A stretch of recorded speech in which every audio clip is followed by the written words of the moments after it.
Good evening class. आ गए सब लोग? आवाज़ क्लियर है सभी को? चलिए हम स्टार्ट कर रहे हैं ब्लड सर्कुलेटरी सिस्टम को, जिसे हम क्या कहते हैं? रक्त परिसंचरण तंत्र। क्या बोलेंगे? रक्त परिसंचरण तंत्र, तंत्र यानी कि सिस्टम। अब यहाँ पर आपको एक वर्ड दिखाई दे रहा होगा, कौन सा? परिसंचरण। तो सबसे पहले परिसंचरण में हमें जानना होगा कि परिसंचरण क्या होता है।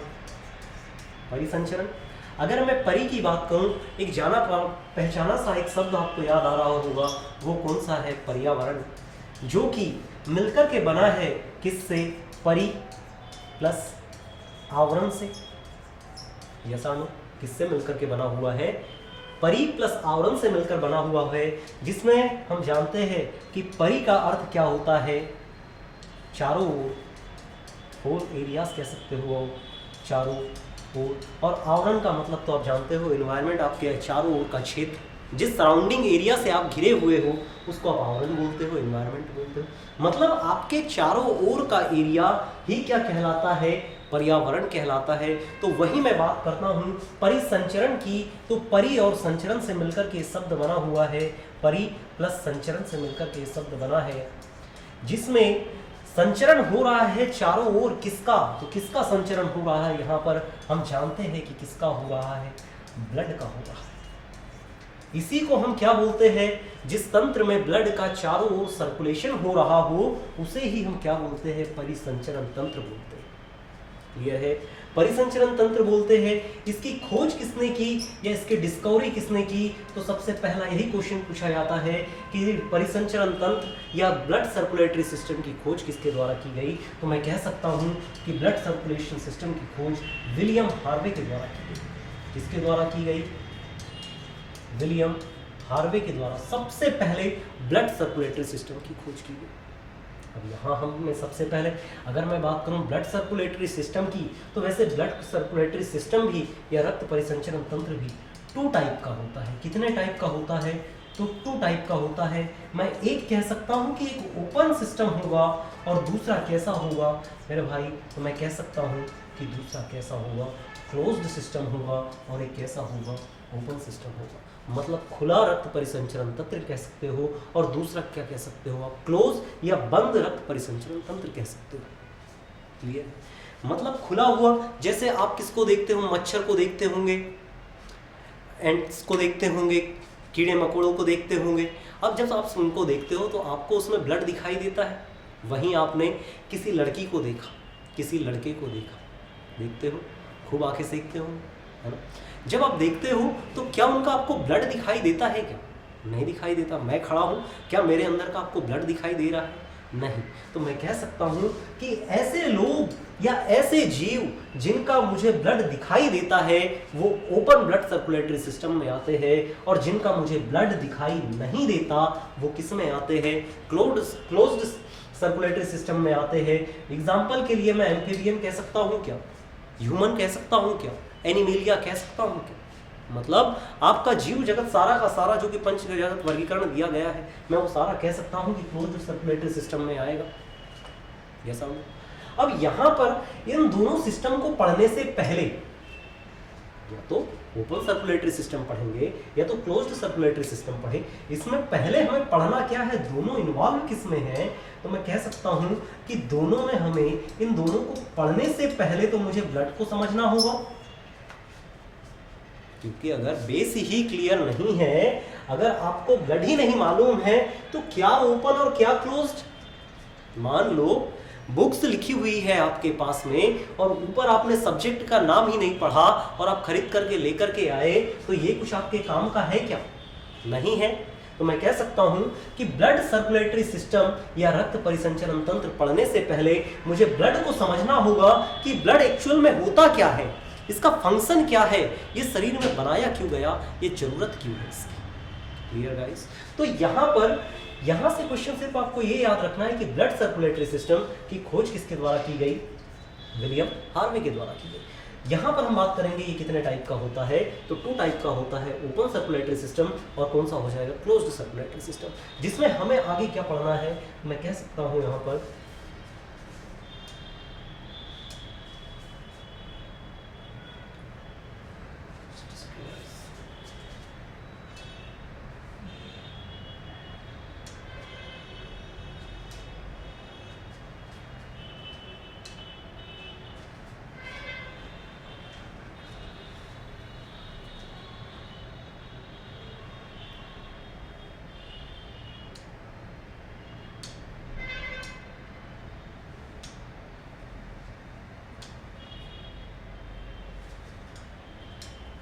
चलिए ठीक है गाइस, तो हम यहाँ पर बात कर रहे हैं ब्लड सर्कुलेटरी सिस्टम की, जो क्या है, हमें क्या पढ़ना है, ब्लड पढ़ना है।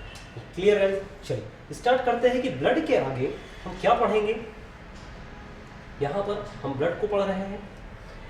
ब्लड की अगर मैं बात करूं तो ब्लड सबसे पहले क्या होता है, ब्लड की अगर मैं बात करूं तो ब्लड सबसे पहले, अगर मैं ब्लड की बात करूंगा तो ब्लड क्या है, तो मैं कह सकता हूं कि ब्लड एक कनेक्टिव टिश्यू है। क्या है? कनेक्टिव टिश्यू है। अब कनेक्टिव टिश्यू क्या होता है, इसके लिए पहले आपको टिश्यू को समझना पड़ेगा। या मैं सीधा सा कहूं कि कनेक्टिव टिश्यू मतलब कि संयोजी ऊतक है, संयोजी ऊतक है। अब इसमें भी सिर्फ मैंने क्या लिखा, नॉर्मल क्वेश्चन अगर पूछा गया कि ब्लड क्या है तो एक कनेक्टिव टिश्यू है। अगर इसमें भी थोड़ा सा एग्जामिनर अगर क्वेश्चन और टफ बनाता है तो अगर उसने यहाँ पर लिक्विड लगा दिया और उसके बाद में आपसे लिक्विड कनेक्टिव टिश्यू बोल दिया तो यहाँ पर क्वेश्चन आपका और थोड़ा टफ हो जाता है। क्वेश्चन अब पूरा क्या हो गया कि ब्लड क्या है, एक तरल संयोजी ऊतक है, लिक्विड कनेक्टिव टिश्यू। क्लियर है? और क्या है ब्लड, शरीर में नंबर 1 पॉइंट हो गया कि ब्लड क्या है, एक तरल संयोजी ऊतक है। जैसे अगर मैंने बात की कि हमारे शरीर में अलग अलग बोन्स पाई जाती है, जैसा हम 1 2 ये 3, अगर हम इसमें रेड कलर ले लेते हैं, है ना, ये जैसे हमने सेलेक्ट किया इसको और इसमें हम क्या कर देते हैं, रेड कलर भर देते हैं। चलिए नहीं हो रहा है, इसमें ये क्या हो गया, ये आपकी बोन्स हो गई, है ना, आपकी मसल्स हो गई, है ना, बोन्स है, मसल्स। अब ये बीच में तीनों जो जुड़ी हुई है, यहाँ पर ये जो पार्ट है आपका, जो तीनों कनेक्टेड है, इसी को आप क्या बोलते हो, तो इसी को आप बोलते हो संयोजी ऊतक बोलते हो। क्या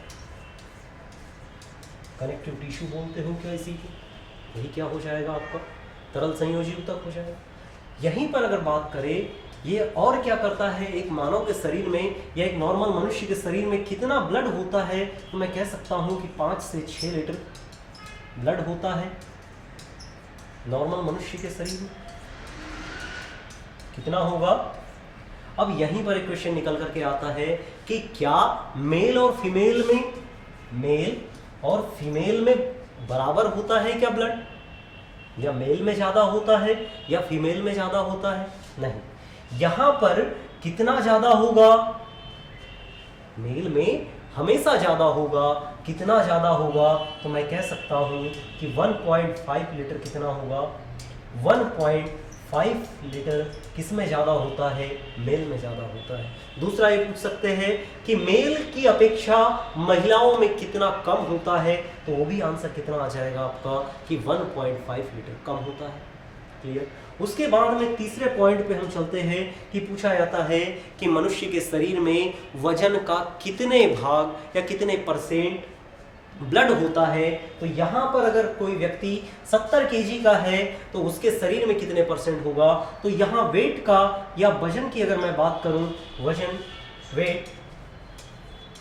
वजन की अगर बात करें तो वजन का कितने % होता है, तो वजन का 6% टोटल उसका वेट होता है।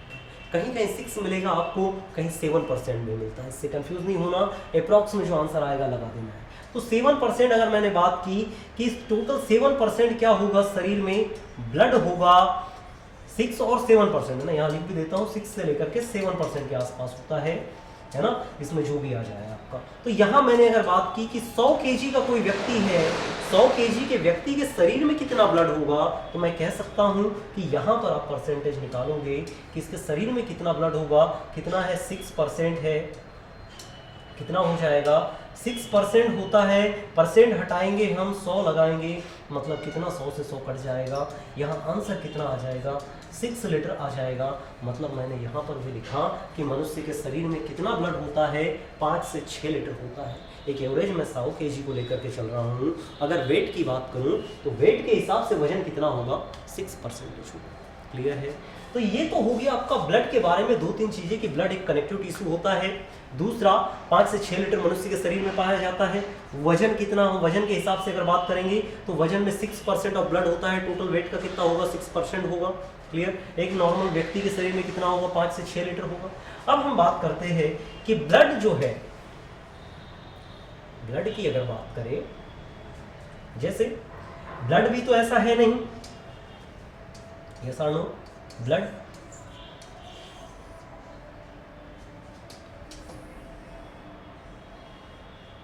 ब्लड की अगर बात की जाए तो क्या ब्लड, आपसे मैं क्वेश्चन पूछता हूं कि क्या ब्लड जीवित है या निर्जीव है ना?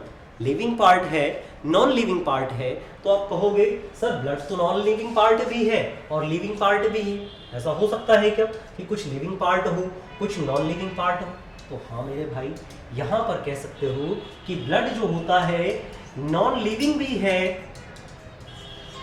नॉन लिविंग पार्ट भी है, और दूसरा मैं कह सकता हूँ कि ये दूसरा पार्ट कौन सा हो जाएगा, लिविंग पार्ट भी हो जाएगा। लिविंग पार्ट हो जाएगा मतलब मैं कह सकता हूँ कि जीवित भाग भी इसमें पाया जाता है और इसमें निर्जीव भाग भी पाया जाता है। कौन सा हो जाएगा आपका, निर्जीव भाग भी पाया जाता है। अब निर्जीव और जीवित क्या है, जैसे आप मान लो एक कोई तालाब है ना, अब तालाब में आप जब गए, तालाब आपने देखा ही होगा, मछली पालन आपने देखा ही होगा, एपी कल्चर है ना। अब मछली पालन आपने देखा ही होगा, मान लो ये तालाब है, तालाब में हमने वाटर को भर दिया है ना, तालाब में क्या है, ये पानी भरा हुआ है। जब आप तालाब में जाते हो, पानी निकालते हो, तो पानी आपसे बोलता है क्या, कुछ बोलता है क्या पानी कि भैया पानी मुझे मत निकालो या मेरे अंदर कचरा मत डालो? नदियों में जब जाते हो तो नदी आपसे कहती है क्या मेरे अंदर कूड़ा करकट मत डालो, फैक्ट्रियों का पानी मत डालो? बोलते हैं क्या ऐसा? नहीं बोलते। क्या पानी ने कभी आपकी शिकायत की कि इंद्र भगवान से शिकायत कर दी हो कि पृथ्वी पर बहुत ज्यादा क्या हो रहा है, बहुत ज्यादा पानी को क्या किया जा रहा है, प्रदूषित किया जा रहा है, बहुत सारे रोग हो रहे हैं, लोग बीमार हो रहे हैं? तो क्या पानी ने कभी या वाटर ने कभी शिकायत की क्या आपकी? नहीं की। सेम भाई, सेम ब्लड में भी कॉन्सेप्ट ये लगता है कि ब्लड भी क्या है, नॉन लिविंग पार्ट भी है और लिविंग पार्ट भी है। इसमें मैं H2O की बात करूंगा तो जैसे आपके शरीर में H2O है, पानी है, ऐसा नो पानी है, पानी। अब इसमें मान लो तालाब में पानी है और पानी में मैंने अब क्या बना दी, मछलियां बना दी। क्या बना दी, ये मान लो मछली है ना, ये अलग अलग टाइप की मछलियां, मान लो कोई हिल्सा है, कोई रोहू है, कोई कतले है, मतलब अलग अलग वैरायटी की मछलियां होती है ना, मान लो कि सारी मछलियां हैं है ना। ये कुछ मछलियां ऐसी अलग अलग बनी हुई है। अब मछलियां जो है, आपका एक पार्ट जो पानी है वो तो हो गया आपका नॉन लिविंग पार्ट, और जो मछलियां है वो हो गई आपकी ब्लड। अब ब्लड में भी अगर मैं H2O की बात करूं तो इस H2O को मैं प्लाज्मा कह सकता हूं क्या? ब्लड में भी दो चीजें पाई जाती है। नंबर एक, यहां पर प्लाज्मा, तालाब में क्या होता है, पानी। अब पानी को ही मैं क्या बोल सकता हूं, प्लाज्मा बोल सकता हूं। तो ये पानी अगर आपने तालाब में देखा होगा तो तालाब में 100% पानी होता है क्या? मैं इसको मान लेता हूं कि पूरा पानी है, उसमें से कुछ मछलियां रही होगी, तो मैं ये कह सकता हूं कि जो यहां पर प्लाज्मा है पूरी तरह से कितने परसेंट होता है, 90% प्लाज्मा। अब तालाब में भी पानी पूरा का पूरा 100% तो होता नहीं है, थोड़ा बहुत कूड़ा करकट डाल देते हो, कुछ मछलियां होती है। तो मैंने कहा कि इसमें से मैंने 10% मछलियों को ले ली और इसी को मैंने क्या बोल दिया, रक्त कणिकाएं बोल दिया। क्लियर है? इनको क्या बोल दिया, रक्त कणिकाएं बोल दिया, रक्त कणिकाएं, ब्लड वेसल्स बोल दिया, रक्त कणिकाएं। अब कौन कौन सी हो जाएगी, तो यहां पर मैंने एक को नाम आरबीसी दे दिया, एक का नाम डब्ल्यूबीसी दे दिया, एक का नाम प्लेटलेट्स दे दिया। तो किसी को कोई डाउट है क्या कि हाँ तालाब में सबसे ज्यादा पानी होता है और जो पानी होता है वो नॉन लिविंग होता है, और नॉन लिविंग क्या होता है, तो प्लाज्मा होती है, और प्लाज्मा कितनी होती है, तो 90% होती है। पूरे ब्लड में सबसे ज्यादा जो पार्ट होता है वो निर्जीव पार्ट है, और वो निर्जीव पार्ट कौन सा है, प्लाज्मा है। क्लियर? 90% भाग ऐसा है क्या? यहां पर अभी सिर्फ आप समझिए कितना है, 90%। अब सुनिए, यहां पर आरबीसी हो गया, डब्ल्यूबीसी हो गया और प्लेटलेट्स हो गया, तीन चीजें हो गई। अब यहां पर एक, यहां थोड़ा सा इसको और थोड़ा अंदर डीप में लेकर के चलते हैं, यहां से थोड़ा सा हम इसको क्या करते हैं, 90% को हटा देते हैं थोड़ा सा, थोड़ी देर के लिए। आपने समझा, तालाब में सबसे ज्यादा पानी है। अब पानी के साथ में उसमें जो मछलियां हैं, एक हो गई डब्ल्यूबीसी, एक हो गई आपकी आरबीसी डब्ल्यूबीसी और प्लेटलेट्स हो गई। क्लियर? अब जब आप ब्लड देखते हो तो ब्लड में आपको पानी दिखाई देता है ब्लड में भी पानी होता है ना, जब आप उसको छानते हो, निकालते हो। तो इसमें अगर मैं बात करूं टोटल ब्लड की, ब्लड में टोटल ये जो टोटल होगा ये ब्लड का ये पार्ट की अगर मैं बात करूं, निर्जीव भाग, और ये कौन सा हो गया, सजीव। अब थोड़ा सा परसेंटेज के ऊपर ध्यान दीजिएगा। यहाँ पर निर्जीव भाग की अगर बात करें कि प्लाज्मा कितना होती है, तो 50 से 55% होगी ओवरऑल ब्लड का, पूरे ब्लड का 50 से 55% क्या होगी, प्लाज्मा होगी। और जो बच गया कितना हो जाएगा, 45 से लेकर 40%, ये क्या हो जाएगी आपकी, क्या हो जाएगी 50 से 55, और बचा हुआ कितना हो जाएगा 45 से 40, इसको कर दीजिए, हो जाएगा दोनों। ये क्या हो जाएगा आपका लिविंग पार्ट हो जाएगा, रक्त कणिकाएं हो जाएगी। क्लियर है। अब उसके बाद में या इसको आप 55 से 60% कर लो, इसको कितना हो जाएगा, ये अगर मैं बात करूं तो 55 से 60% आपकी नॉन लिविंग पार्ट होता है, और यहाँ पर ये 50 से कितना हो जाएगा, 50 से 55% हो जाएगा।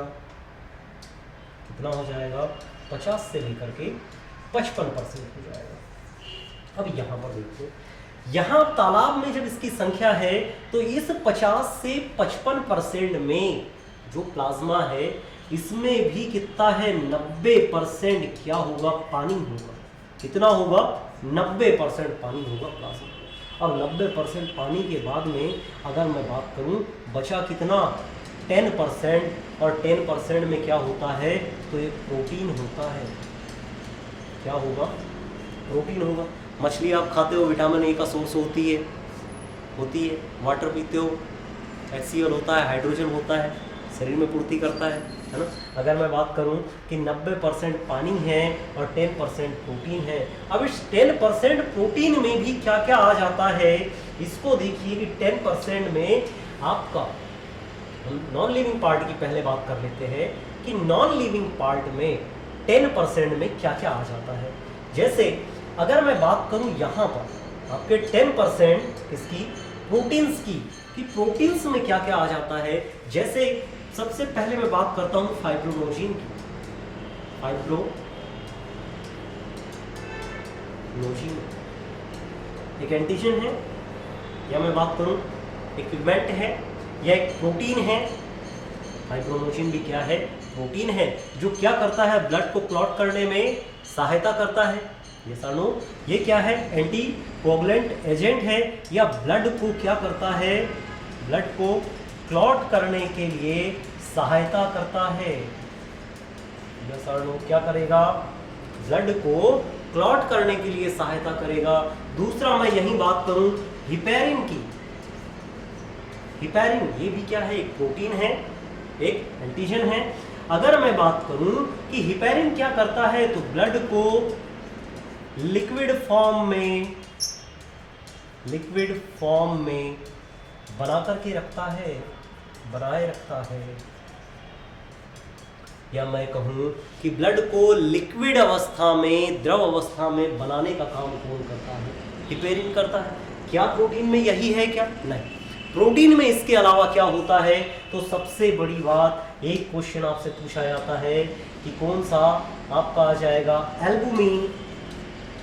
एल्बुमिन एक प्रोटीन है, और ये जो शरीर में आपका पसीना निकलता है, आप ज़्यादा गर्मी में पहुंच जाओ, ऊपर से स्वेटर पहन लो, धूप में निकल जाओ, तो आपका जो एल्बुमिन है ये आपके शरीर की सांद्रता बनाए रखता है। क्या बना के रखता है, आपकी शरीर की सांद्रता बनाए रखता है। क्या करेगा, सांद्रता बनाए रखता है।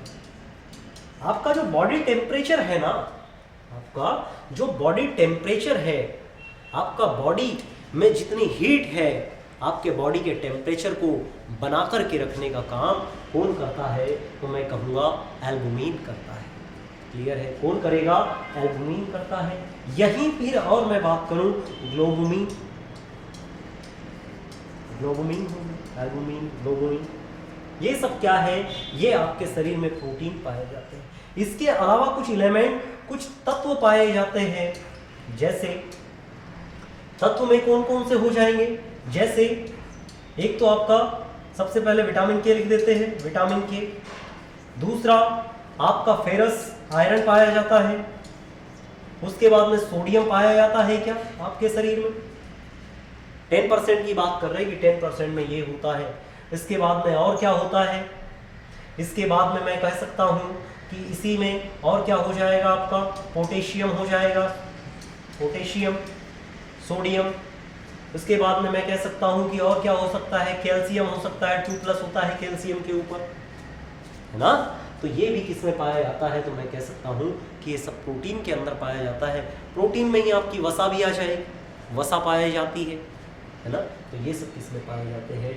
आपके 90%, ये 55 से 60% प्लाज्मा में पाया जाता है। ये है प्लाज्मा में 55 से 60% भाग होता है और इसमें 90% वाटर और 10% प्रोटीन पाया जाता है। इस 10% प्रोटीन में फाइब्रोनोजिन होता है, हिपेरिन होता है। हिपेरिन क्या करता है? ब्लड को लिक्विड फॉर्म में बना करके रखता है और ये क्या करेगा? ब्लड को क्लॉट करता है। यहाँ पर एल्बुमिन, ग्लोबुमिन ये पाए जाते हैं, हमारे शरीर की सांद्रता को बनाए रखते हैं। उसके बाद में यहाँ पर मैं एलिमेंट्स की बात करूँगा। किस विटामिन में? प्रोटीन में ही फेरस पाया जाता है, आयरन, सोडियम पाया जाता है। उसके बाद में क्या पाया जाता है? पोटेशियम पाया जाता है। क्लियर है? अब हम देखते हैं कि 50 से जो 55% है, क्लियर, 50 से 55% की बात करें, जो इस साइड का भाग है आपका, 45 से 50% भी कह सकते हो आप, कितना हो जाएगा? 45 से 50%। इसमें क्या क्या पाया जाता है? जो जीवित भाग है, तो जीवित भाग की अगर मैं बात करूंगा तो जीवित भाग में सबसे पहले तो आपकी पाई जाती है आरबीसी, जिसको आप क्या बोलते हो? रेड ब्लड सेल, ऐसा लो। दूसरा और क्या होता है इसमें? इसमें पाई जाती है डब्ल्यूबीसी, ऐसा लो, वाइट ब्लड सेल। उसके बाद में तीसरी और क्या पाई जाती है? तो प्लेटलेट्स, प्लेटलेट्स पाई जाती है, थ्रोम्बोसाइट्स आप जिसको बोलते हो, आरबीसी, डब्ल्यूबीसी, प्लेटलेट्स। ये किस में पाई जाती है?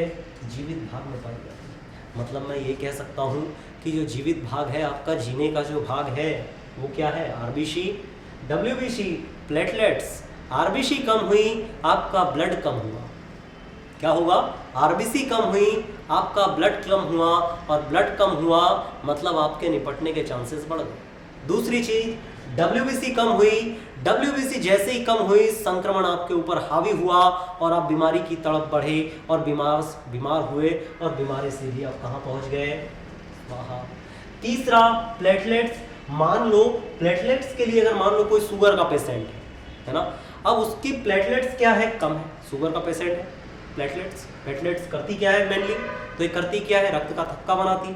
अब कोई मान लो शुगर का पेशेंट है, अब उसको आपने चीरा फाड़ी कर दिया या कहीं पर चोट लग गई। अब जब चोट लग जाएगी, प्लेटलेट्स उसकी काम कर ही नहीं रही है, ब्लड क्या होगा? तेजी से बाहर निकलेगा, ब्लड क्लॉट नहीं होगा। ब्लड क्लॉट क्यों नहीं होगा?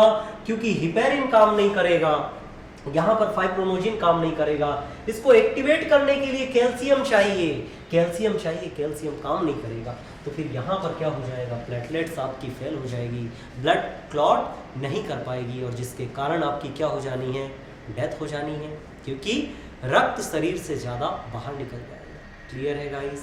तो यहाँ पर हम बात कर रहे थे ब्लड की, तो लिविंग पार्ट और नॉन लिविंग पार्ट की। लिविंग पार्ट में हमने देखा कि कौन कौन सी आती है? RBC, WBC, platelets. और नॉन लिविंग प्लेट में आता है प्लाज्मा। प्लाज्मा में 90% वाटर एंड 10% प्रोटीन। प्रोटीन की बात करेंगे तो एल्बुमिन, ग्लोबुमिन। उसके बाद में हम बात करते हैं फेरस, उसके बाद में सोडियम, पोटेशियम, उसके साथ में कैल्शियम, यहाँ पर एलिमेंट पाए जाते हैं। यहीं पर अगर मैं बात करूँ कि इसी में और क्या पाया जाता है, तो फैट पाया जाता है। फैट के बाद में प्रोटीन में और क्या आ जाएगा? आपका फैटी एसिड जितने भी ये सारे के सारे किस में आ जाएंगे? आपके प्रोटीन में आ जाएंगे। क्लियर? अब इसके बाद में हम बात करते हैं किसकी? आरबीसी की। कि आरबीसी जो कि हमारा एक लिविंग पार्ट है, वो क्या होता है? लिविंग पार्ट की अगर बात करेंगे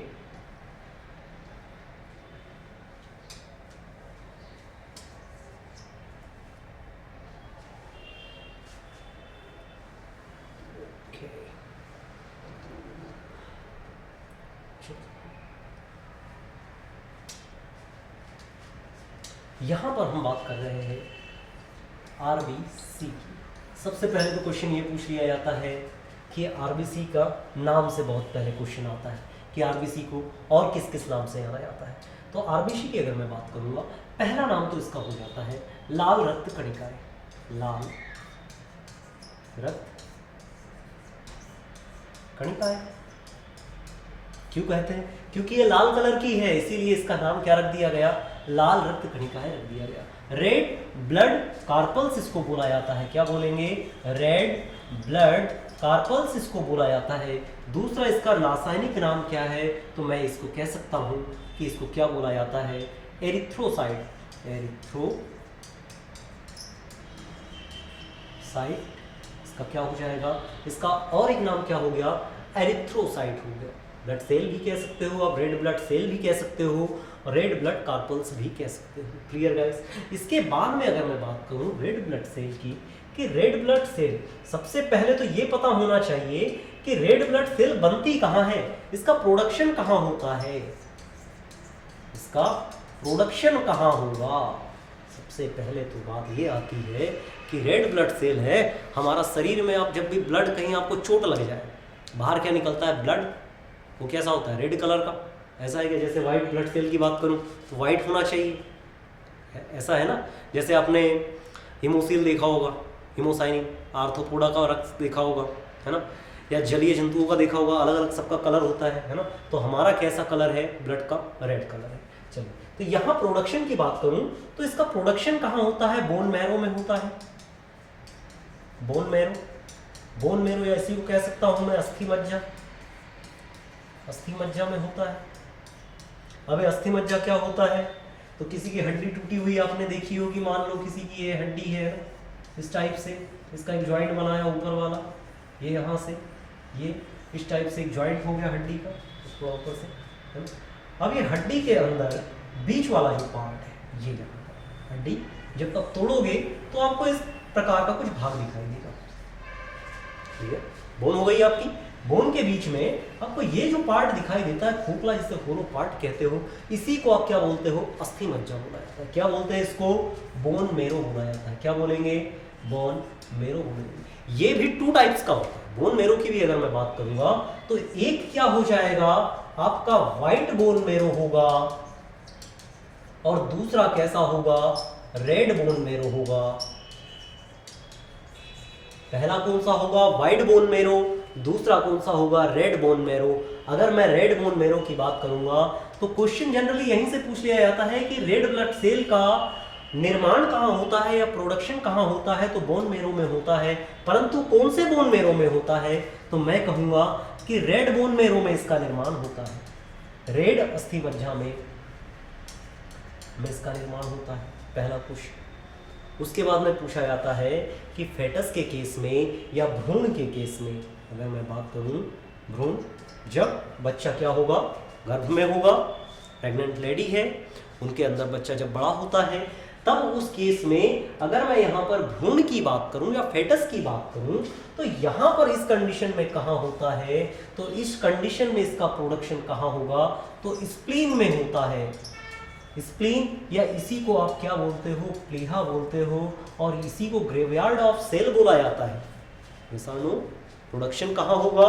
भ्रूण में, या फेटस की बात करूंगा, नवजात शिशु की बात करूंगा, जब गर्भ में होता है तो स्प्लीन या प्लीहा में होगा। और नॉर्मल बात करूंगा कि कहाँ होगा, तो नॉर्मल कहाँ होगा? रेड बोन मैरो में होगा। अब इसकी लाइफ टाइम कितना होगा? इसका कितने दिन, इसकी लाइफ साइकिल कितनी रहेगी, इसका डे ड्यूरेशन कितना रहेगा?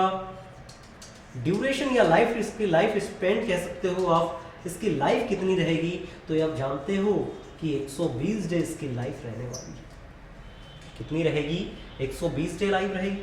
और सर क्वेश्चन आएगा कि अगर सर 120 दिन बाद ये इसकी डेथ होती है, 120 दिन बाद इसकी डेथ हो जाएगी, यस और नो?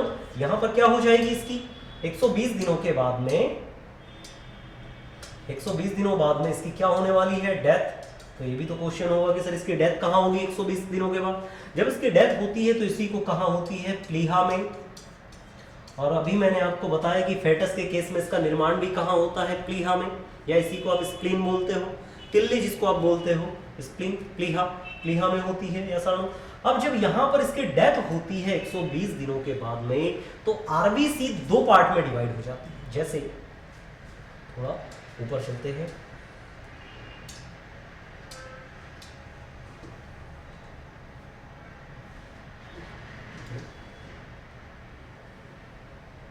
यहाँ पे लाइफ की अगर हमने बात की कि डेथ यहाँ पर हो गई, पहले इसके जैसे डेथ हुई है ना, इसका पहले मैं शेप लिख देता हूँ कि शेप कैसा होता है, तो थोड़ा आपको और अच्छा समझ में आएगा। शेप कैसा होगा, आकार, आकार की अगर मैं बात करूं तो आकार कैसा होता है इसका, राउंड शेप में होता है ना। कैसा होगा, गोल होता है या राउंड शेप में होता है या अवतल दर्पण की तरह होता है, अवतल लेंस की तरह होता है या डंबल के आकार का होता है। डंबल, जिम गए होंगे आप लोग, जिम में आपने डंबल देखे होंगे, डंबल के आकार का होता है। अब यहाँ पर इसका जो आकार है कैसा है, शेप, राउंड शेप में है, गोल है। अब जैसे ही 120 दिनों के बाद क्या हुआ, इसकी डेथ हो गई। अब डेथ होने के बाद में जो राउंड शेप है, ये जैसे प्लीहा में इसकी डेथ होती है, ये राउंड शेप दो पार्ट में डिवाइड हो जाता है। नंबर एक कुछ इस टाइप से टूटेगा, दूसरा कुछ इस टाइप से टूटेगा, गोल हो जाएगा क्या। जब ये दोनों पार्ट टूटते हैं तो एक बीच में येलो कलर का एक पिगमेंट बनाते हैं, बीच में कैसा रहेगा, येलो पिगमेंट बनाते हैं, या मैं कहूं कि पीला वर्णक बनाते हैं। कौन सा हो जाएगा, पीला वर्णक बनाते हैं। इसको क्या बोलते हैं, तो इसको बोला जाता है क्या, बिलिरुबिन। क्या बोलेंगे, बिलिरुबिन बोला जाता है। अब बिलिरुबिन वर्णक या पिगमेंट की अगर मैं बात करूं, इससे क्या होगा, मान लो आपके शरीर में आरबीसी है, आरबीसी 120 डेज के बाद में टूट करके उसने येलो कलर की बहुत ज्यादा क्या कर दिया, एक्सक्रीट कर दिया या उत्सर्जन किया, और जैसे ही इसकी मात्रा आपके शरीर में बढ़ी, ये पीला कलर आपके शरीर में बढ़ा, तो आपका शरीर पूरी तरह से क्या हो जाएगा, पीला हो जाएगा। और इसी को आप डिसीज का नाम देते हो, जिसको क्या बोलते हैं, पीलिया बोलते हैं। समझ में आया कि पीलिया या जॉइंडिस की अगर मैं बात करूं, इस येलो कलर का जो पिगमेंट है बिलिरुबिन, इसकी मात्रा बढ़ने के कारण ही कौन सा हो जाता है, आपका पीलिया हो जाता है। क्लियर, पीलिया किसके कारण होता है, बिलिरुबिन की मात्रा बढ़ने के कारण आपका पीलिया हो जाता है। इसके बाद में अगर बात करें कि इसकी डेथ हो गई कहां पर, प्लीहा। अब इस प्लीहा को ही क्या बोलते हैं, कोशिका या आरबीसी का कब्रगृह या ग्रेवयार्ड ऑफ सेल, स्प्लीन या प्लीहा को, या मैं इसको कह सकता हूं क्या, लाइफ ऑफ आरबीसी, ये भी कह सकता हूं। प्रोडक्शन भी हो रहा है, ऐसा नो, कब्रगृह भी कह सकता हूं, ग्रेवयार्ड ऑफ सेल, है ना। और क्या बोल सकता हूं, कब्रगृह। क्यों, क्योंकि सारी भी जितनी भी आरबीसीज है, सबको लाकर के दफनाने का काम, नष्ट करने का काम कौन कर रहा है, तो प्लीहा कर रहा है। इसके बाद में नेक्स्ट हम बात करते हैं, कितने पॉइंट हो गए, नंबर 1 प्रोडक्शन कहाँ होता है, दूसरा इसकी लाइफ टाइम कितना होता है, तीसरा इसका आकार कैसा होता है, चौथा बात करेंगे कि चौथे नंबर पे क्या इसमें केंद्रक पाया जाता है। वेरी इंपॉर्टेंट क्वेश्चन, केंद्रक या इसी को हम बोलते हैं न्यूक्लियस, क्या पाया जाता है इसमें, आरबीसी में क्या न्यूक्लियस पाया जाता है, तो मैं कहूंगा नो। पहला आंसर मेरा कि आरबीसी में केंद्रक नहीं पाया जाता, परंतु एक्सेप्शन के इसमें आपको याद रखना है, ऊंट, कैमल और दूसरा लामा ऐसे जंतु है जिनकी आरबीसी में क्या पाया जाता है, केंद्रक पाया जाता है, न्यूक्लियस पाया जाता है। किसमें, ऊंट, कैमल और लामा दोनों में क्या पाया जाता है, केंद्रक पाया जाता है। क्लियर है। अब इसके बाद में हम बात करते हैं कि इनमें केंद्रक तो होता है और इसके आगे क्या होता है। आरबीसी की अगर हम बात करें कि केंद्रक के अलावा यहाँ पर अगर बात की जाए कि 5th नंबर के पॉइंट की अगर बात करें, आरबीसी जिसको हम क्या बोलते हैं, रेड कलर होता है, red blood cell, red blood cell या रेड ब्लड कार्पल्स की अगर मैं बात करूं। अब यहां पर आप देख रहे होंगे कि यहां पर रेड कलर लिखा हुआ है, ऐसा। अगर मैं रेड की बात करूं कि यहां पर रेड क्यों है, क्योंकि ब्लड में एक रेड कलर का पिगमेंट पाया जाता है।